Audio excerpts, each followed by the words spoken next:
you see the defense from a whole different angle than he does. Right.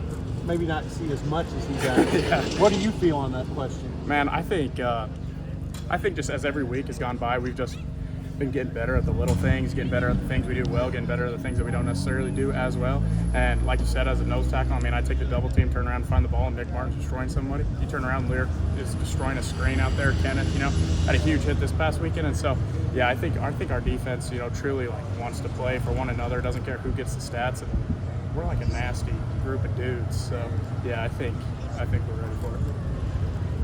Where you were 3 games into this season versus where you were 3 games, how much farther along do you feel like you Kirkland and you as a defense are from now versus last year? For myself, I mean, I've now been in it for a year, kind of know what's going to happen. So really been able to pick up little things that I need to do better, better footwork, better hands, better eyes, stuff like that. So whereas last year was kind of like deer in the headlight and then try to get better, but now it's figure that stuff out. There's no more excuses being a first-year guy, stuff like that. And as a defense, I think it just gets better as we've all been around each other for a year, meshing together, knowing each other. So, yeah, knowing each other's assignments, knowing if a blitz is coming, how far I can go out on a pass contain, stuff like that, where the run gap's going to be, where their escape routes are going to be. So just more knowledge of the game, knowledge of what the game plan is, stuff like that, and really depending on each other and trusting each other is huge.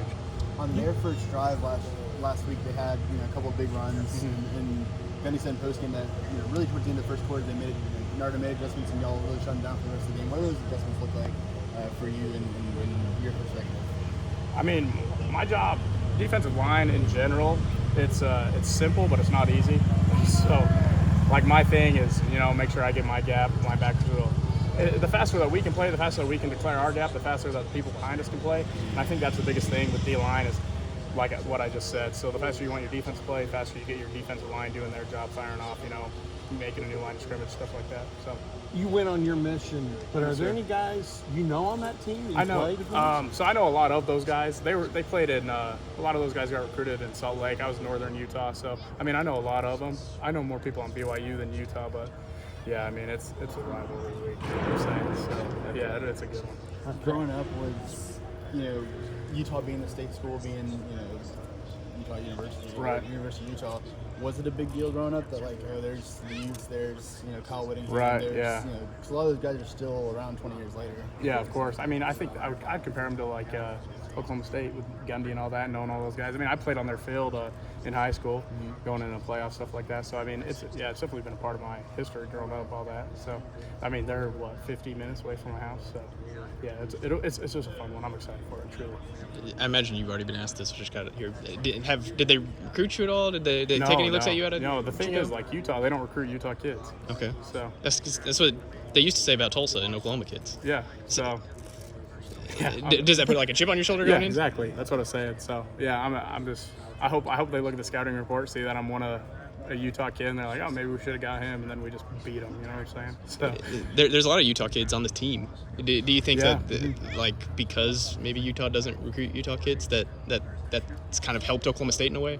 Definitely, and I think the whole Big 12. I mean, every team's going to Utah now, and I think there for a minute, Utah football was not disrespected, but was unknown. And then I think COVID hit, and then Utah was only one of the only states that was still playing ball.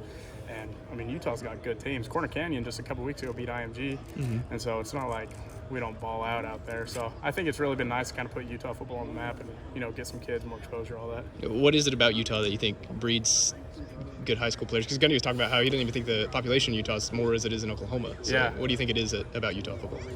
I don't know. I mean, I think it's just the same here. Everybody just wants to hang out with each other. There's not really, if you're not doing other crazy activities, you play football, you play sports in high school, and then you obviously get into eating corn and stuff like that, taking protein, all that, being a meathead, working out, all that. So yeah, I mean that's huge in Utah. You can't go to a public gym without waiting 10 minutes to work out or do anything. So yeah, I think, like I said, I think it's just big out there and finally getting some exposure. Thanks, Jess.